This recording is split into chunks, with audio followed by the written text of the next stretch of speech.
So, hello and welcome back to Long-Term Review. Today we take a look at the Cold Steel AD-15.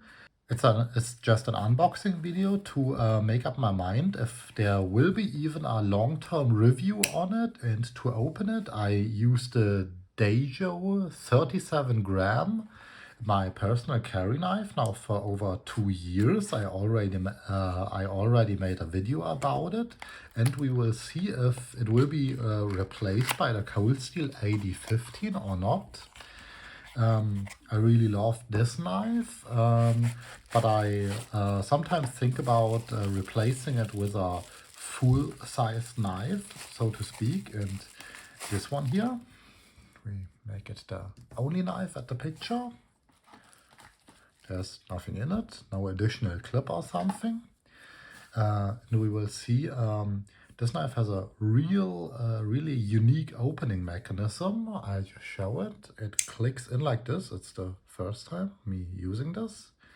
And I think there's hopefully some way to still fold it.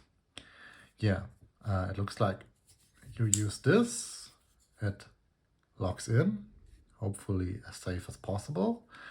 Now you can use it, and to disengage this, you just have to pull here, so it's secured by you holding the knife. But even when you don't hold this down, you can just fold it over. So it isn't really a slip joint.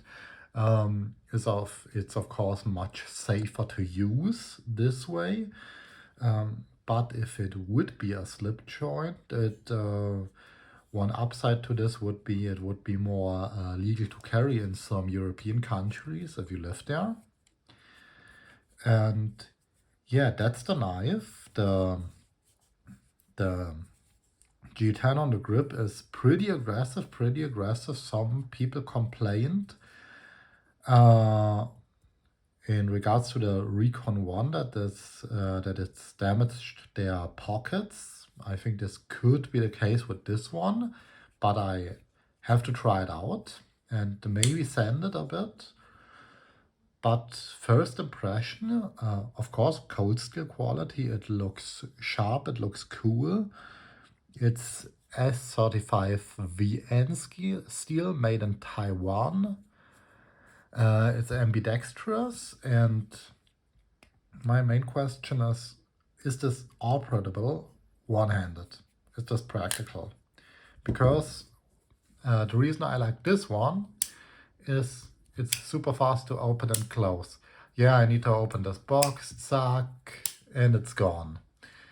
And you could say, no, that's not a real knife, that's a toothpick, but I think it was yesterday I was going to my car at night, and I didn't have the best feeling, and so I took a knife with me. I took my big fixed blade cold steel with me inside the waistband, and I thought, okay, when there is something some like wild animal or something to pull the shirt aside and deploy this, I need at least 3 seconds. And while looking for something in my car, I can't hold this in my hand while using a flashlight at the same time.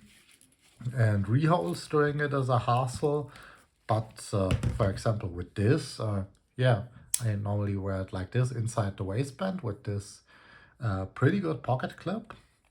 But yeah, you use it, you want to put it away, just slip it in some pocket, or because it is really small, you could conceivably hold this in the flashlight, and it's no problem at all.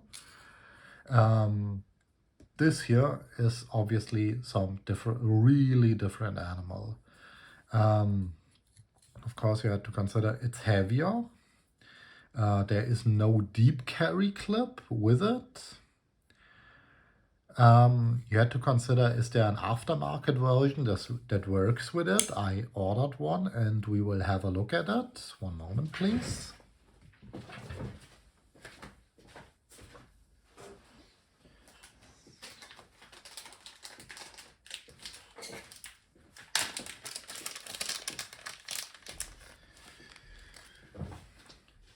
So that's what I bought from Amazon. I'm not sure if it is even made for cold steel, and I'm afraid there is no standard measurement between those holes. It's different from knife manufacturer to knife manufacturer. I'm a bit sad about this. I think you could order something special for this if you search long enough, if you deal with the shipping costs, depending where you live. And yeah, that's kind of my first impression to this knife. Will it stay? Probably not. Probably not. It's just too bulky. I don't need to chop down trees or do some large tasks with it. For this video, we will do one more task. I want to know how razor sharp it is. So I try to shave a bit of my hand. So it doesn't really work as far as I see it. Normally this hairs on the fingers work better. That's indeed the case. They seem to have an easier angle or just easier to cut or whatever. So yeah, technically it is razor sharp. We tested on some box for a moment, how well that goes, just on the box it arrived in. We go here and zap, okay, get a bit help. But yeah, if you have some hard work to do, this could be the knife for you. This could be the knife for you.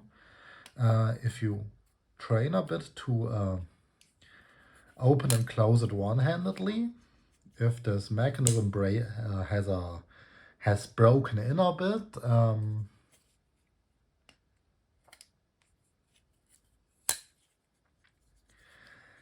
and if you do something about the carry clip, because let me see how to demonstrate this.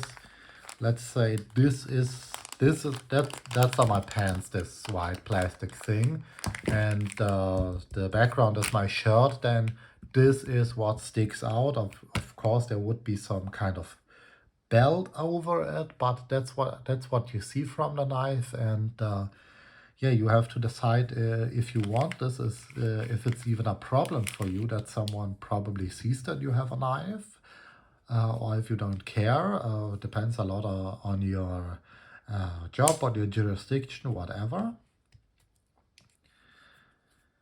So that's my first impressions to this knife, and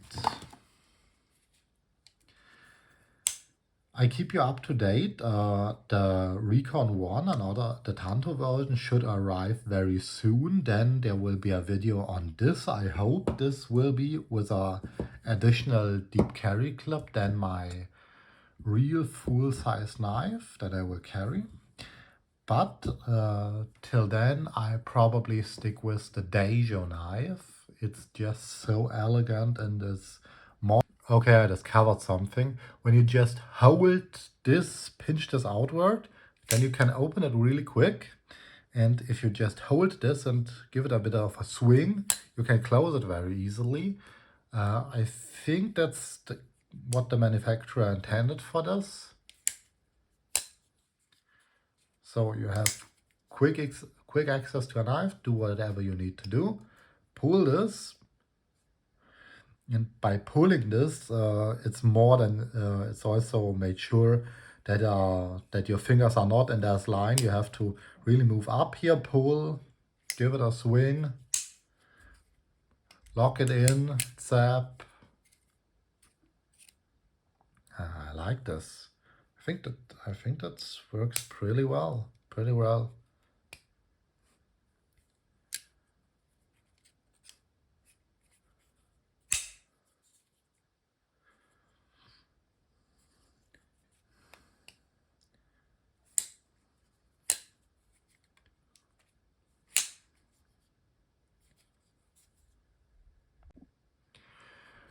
So if I want to swing this open the coolest and fastest way, I have to assist with my other hand beforehand, and that kind of defeats the purpose.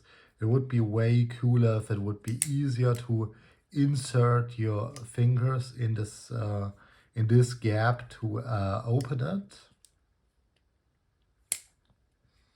and then perform the action. Could there be a hidden function in this, like as a seatbelt cutter, if you lift this up and insert something here? If this would be a bit easier going and the blade a bit differently shaped, that it closes the distance just here, but is open here, that could be an option now. So if anybody at Cold Steel sees this, or some competitor that wants to make a better version, I'm pretty open to review it, I guess, if you send me one.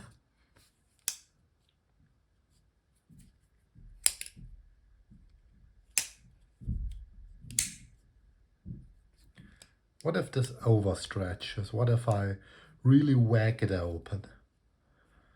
Okay, it holds against this bar. I think it wouldn't destroy it, but I also want to experiment with it. I think just give it a gentle swing in the other direction and it closes. So yeah. Ah, that's fun.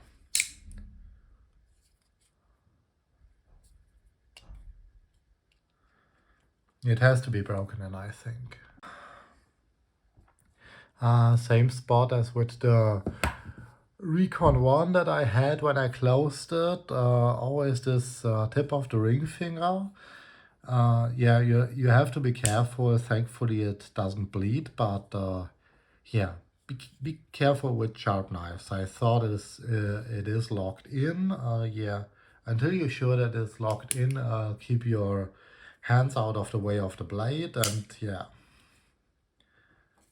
So this should be locked in. My problem was, I think, yeah, if you apply force while holding it this way, why ever you should do this, I think if it isn't locked in and you do something with it, it feels like it's cut, but it doesn't bleed, thankfully.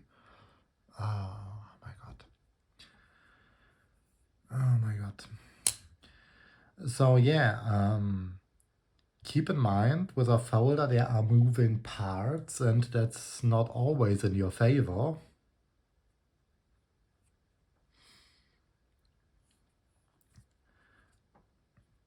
And I think it could be easier to insert your thumb here to pry this open, slide it open, and when you are done with work, when it would be easier to get your thumb and your pointing finger in there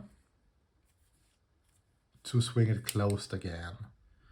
So yeah, if I would keep it, I would file around right in this area, I think, to improve it a bit. But at the moment, I think it's just outperformed by this one. I have to do no additional learning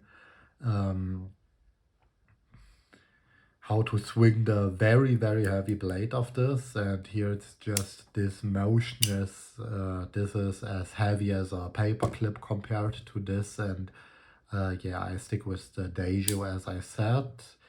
And when looking for a deep carry clip, you have to do your measurements, and probably you search for a pretty long time.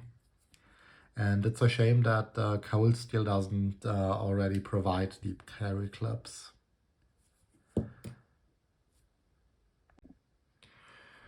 So if I want to swing this open the coolest and fastest way, I have to assist with my other hand beforehand, and that kind of defeats the purpose. It would be way cooler if it would be easier to insert your fingers in this gap to open it, and then perform the action. I think what nearly cost me my fingertips when I wanted to close the knife And I had the stupid idea to grab it here to assist me pulling the back of the knife. And then I got myself right here on the fingertip. Don't do this.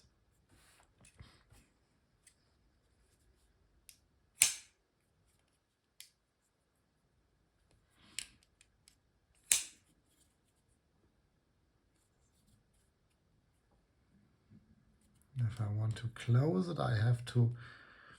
That's the point where I don't think it's the definition of a one-hand knife. It's not really operable by one hand. I always, especially while closing, let's assume I had a grip like this and I want to close it, I have to always grip it halfway while applying some force with my fingers. I would always feel safer using the second hand to assist, and on the other hand with this again, that's easily operable with a quarter of a hand, and it's just more my style. But that's now it's really everything I had to say about the AD-15. And see you. Bye. More than enough for most tasks I face in my environment. And that's it for today. I think there will be no long-term review on this, but there is a long-term review on the Daijo knife, and there will be another one after 3 years, after 4 years, and so on. So stay tuned for this, so you also see how all the products that I already reviewed age in my hands. See you guys.